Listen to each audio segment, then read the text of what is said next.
Now here is a significant statistic. Salt Lake remains second highest metro for home price increases. Now, as we know, guys, the housing market is going through a huge cool down period. We've definitely seen the peak and we've seen prices started to come down.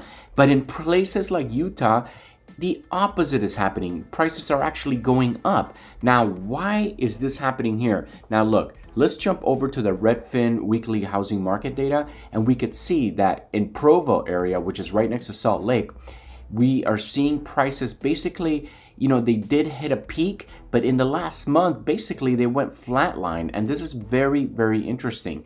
Now, here's another thing that's interesting is the median house price is it's over $500,000. It's coming in at 518 versus in 2019, 3 years ago, this time today was 335,000.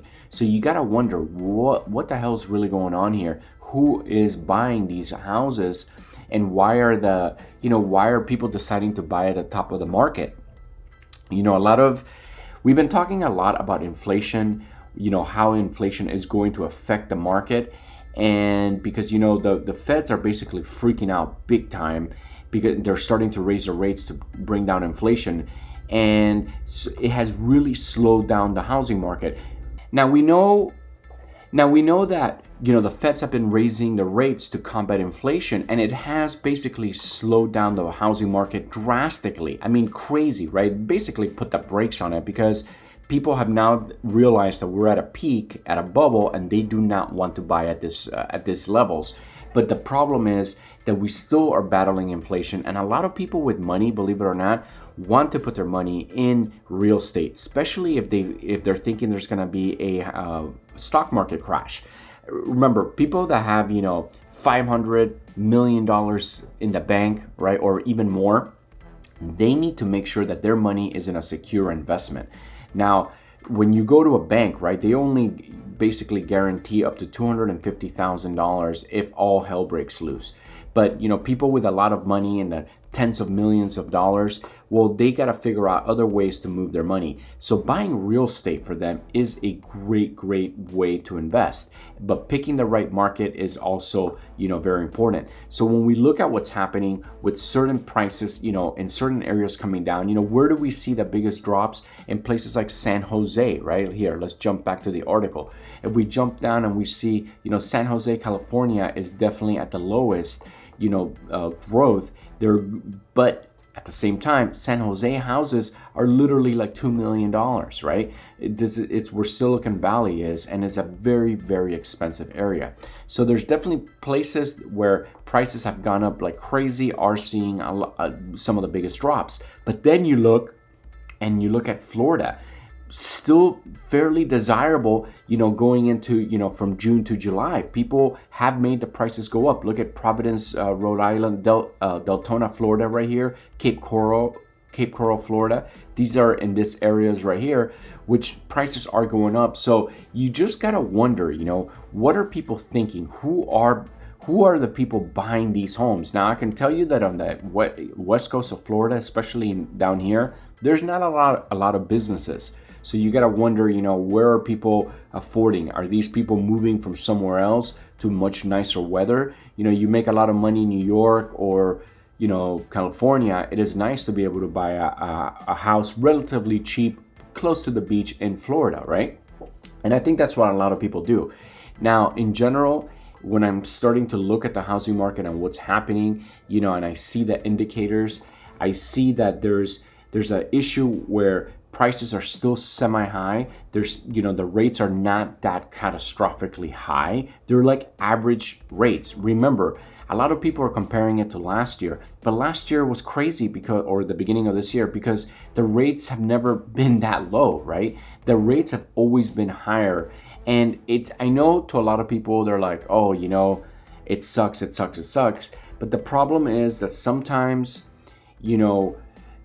when you have higher rates, it does slow down the economy because growth is slower to grow, but we're also not as volatile. When you go in and you lower the rates to where they have been for the past 2 years, then what it creates is so much money flooded into the market that it creates a very volatile system. So one would say like, no, that's good. We need we need to grow the economy crazy. Yeah, that's fine. And obviously people at the beginning get to, have this honeymoon period where they're making a ton of money, but then reality sets in, and then it could actually become kind of dangerous. Like I said, it becomes more volatile. When you look at like in the past, where where we had higher interest rates, yeah, the growth wasn't there, but it was more, but people saved more, people were more cautious with their money, they didn't take as much risk. Now, it's normal, for someone to just, they have, for example, they get an extra $10,000 sitting around somewhere, and they throw it into some crypto, right? Hoping to turn $10,000 into $1 million.